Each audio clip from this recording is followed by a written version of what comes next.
আজকে যুগান্তর পত্রিকার শিরোনাম এবং কয়েকটা পত্রিকা শিরোনাম করছে যে হিটওয়েভের কারণে কোনো পত্রিকা বলছে 18 জন মানুষ মারা গেছে, কোনো পত্রিকা বলছে 12 জন, কোনো পত্রিকা বলছে 5 জন।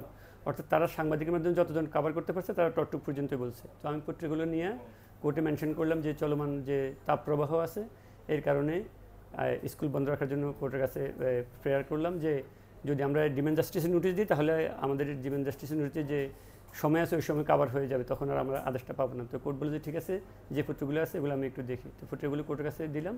কোর্ট দেখলো যে কিছু কিছু ছাত্রছাত্রী দেখা যায় স্কুলে যাওয়ার পথে অসুস্থ হয়ে যাচ্ছে, আবার স্কুল শিক্ষকও মারা যাচ্ছে। তো কোর্ট বলছে এই মৃত্যুর দায় কে নেবে? ডিজি সাহেবকে বললো যে এই যে মৃত্যুগুলো হচ্ছে, 18 জন মানুষ মারা গেল, এই মৃত্যুগুলোর দায় কে নেবে? এটা কি শিক্ষা মন্ত্রণালয় নেবে না স্বরাষ্ট্র মন্ত্রণালয় নেবে? তো কোর্ট সপ্রণিত হয়ে একটা আদেশ দিল যে আগামী বৃহস্পতিবার পর্যন্ত প্রাইমারি স্কুল, হাই স্কুল এবং মাদ্রাসা বন্ধ থাকবে। তবে যেসব শিক্ষা প্রতিষ্ঠানে এসি আছে, যেসব হাই স্কুল, কলেজ, বিশ্ববিদ্যালয়, এ লেভেল, ও লেভেল এবং পাবলিক পরীক্ষা এর আওতামুক্ত থাকবে, এই আদেশের আওতামুক্ত থাকবে।